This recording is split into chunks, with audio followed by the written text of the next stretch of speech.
मृग नक्षत्र शुरू हुए 2 सप्ताह से अधिक समय बीत चुका है, लेकिन भंडारा जिले में मानसून अब तक पूरी तरह सक्रिय नहीं हो पाया है। एल नीनो के प्रभाव से बने ड्राई स्पेल ने खरीफ सीजन की तैयारियों पर ब्रेक लगा दिया है। जिले में जून महीने में अपेक्षित बारिश की तुलना में केवल 19.2% वर्षा दर्ज की गई है, जिससे किसान चिंता में है। खेत तैयार हैं, बीज भी तैयार हैं, लेकिन आसमान से बरसात का इंतजार खत्म नहीं हो रहा। भंडारा जिले में 1 जून से 20 जून तक सामान्य तौर पर 118.5 मिलीमीटर बारिश दर्ज होती है, लेकिन इस वर्ष अब तक केवल 22.8 मिलीमीटर बारिश हुई है, यानी अपेक्षित वर्षा का महज 19.2%। बारिश की इस भारी कमी ने किसानों की चिंता बढ़ा दी है। मृग नक्षत्र शुरू होने के बावजूद मानसून की रफ्तार धीमी बनी हुई है। किसानों ने खेतों की जुताई और बुवाई की तैयारियां पूरी कर ली हैं, लेकिन पर्याप्त बारिश नहीं होने से अधिकांश किसान बुवाई टाल रहे हैं। यावर्षी रोहिणी आणि मृग असे दोन्ही नक्षत्र जवळपास निघून गेलेले आहेत, तरी पण पावसाने जी दडी मारली तो आजपर्यंत पाऊस या भागामध्ये आपल्या भागामध्ये अजिबात झालेला नाही। पाऊस जर न झाल्यामुळे आपल्या सर्व शेतकऱ्यांची पेरणी आणि पूर्व मशागत हे सर्व खोळंबलेली आहे।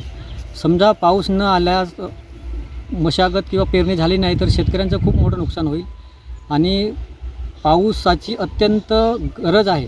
शेतकरी हा पाऊस आज येईल उद्या येईल या आशेवर जगत आहे आणि बियाणे घरी आणून ठेवलेले आहे। पेरणीसाठी शेतकरी वाट बघत आहे।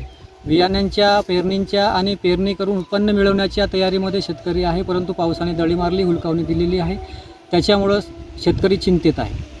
जिन किसानों ने शुरुआती हल्की बारिश के भरोसे बुवाई की थी, वे अब दोबारा बुवाई की आशंका से परेशान हैं। वहीं बारिश की कमी के कारण गांवों में कुओं, बोरवेल और अन्य जल स्रोतों का जलस्तर भी गिरने लगा है। यदि जल्द बारिश नहीं हुई तो पेयजल संकट भी गहरा सकता है। कृषि विशेषज्ञों के अनुसार खरीफ सीजन की मुख्य फसल धान पर इसका सीधा असर पड़ सकता है। मान्सून पूर्व पाऊस सुद्धा पडलेला नाही आणि आता रोहिणी नक्षत्र चालू आहे, पण रोहिणी नक्षत्र सुद्धा कोरडा गेलेला आहे। त्याच्यामुळे आमच्या धान पर्यावर म्हणजे खूप परिणाम होत आहे, कारण आमच्या शेतीमधले मशागतीचे कामे पूर्णपणे खोळंबलेली आहेत। कारण आम्ही गेल्या वर्षी ह्या तारखेपर्यंत आम्ही धानाची आमची जे रोपे आहेत ते रोवणी योग्य आलेली होती, परंतु हा रोहिणी नक्षत्र पूर्ण कोरडा गेल्यामुळे आता आमचा धान रोवणी म्हणजे परत टाकायला सुद्धा आम्ही मागे पुढे पाहत आहोत। त्याच्यामुळे जो आमचा शेतकऱ्यांचा हा आहे उत्पन्न याच्यावर सुद्धा खूप परिणाम पडणार आहे। भारतीय मौसम विभाग ने पहले ही इस वर्ष एल नीनो के प्रभाव की संभावना जताई थी। वर्तमान परिस्थितियां उसी ओर संकेत कर रही हैं। हालांकि मौसम विभाग के अनुसार 24 जून के बाद मध्य भारत और पूर्व विदर्भ क्षेत्र में मानसून के सक्रिय होने की संभावना है। प्रशासन ने किसानों से अपील की है कि वे जल्दबाजी में बुवाई न करें और मौसम के पूर्वानुमान को ध्यान में रखकर ही निर्णय लें।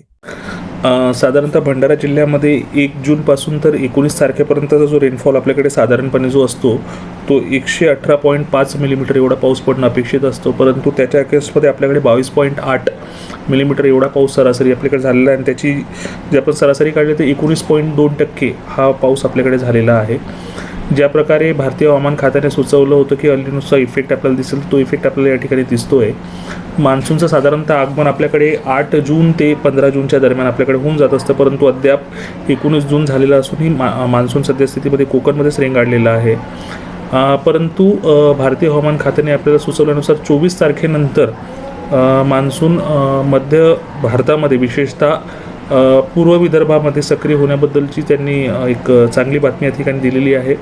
मी आपल्या माध्यमातून जिल्ह्यातील सर्व आमच्या शेतकरी बांधवांना आवाहन करतो की त्यांनी पावसाचा अंदाज घेऊनच पेरणी करायची आहे, जेणेकरून दुबार पेरणीचे संकट त्यांच्यासमोर उभं राहणार नाही। मान्सून यायला अद्यापही आठवड्याभराचा कालावधी आहे, करिता आपण सर्वांनी पावसाचा अंदाज घेऊनच पेरणीचं कार्य करावं अशी मी आपल्याला विनंती करतो।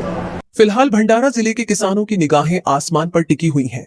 आने वाले सप्ताह में यदि अच्छी बारिश होती है तो खरीफ सीजन को राहत मिल सकती है, लेकिन यदि बारिश का यह लंबा ब्रेक जारी रहा तो बुवाई, उत्पादन और जल आपूर्ति पर गंभीर असर पड़ सकता है।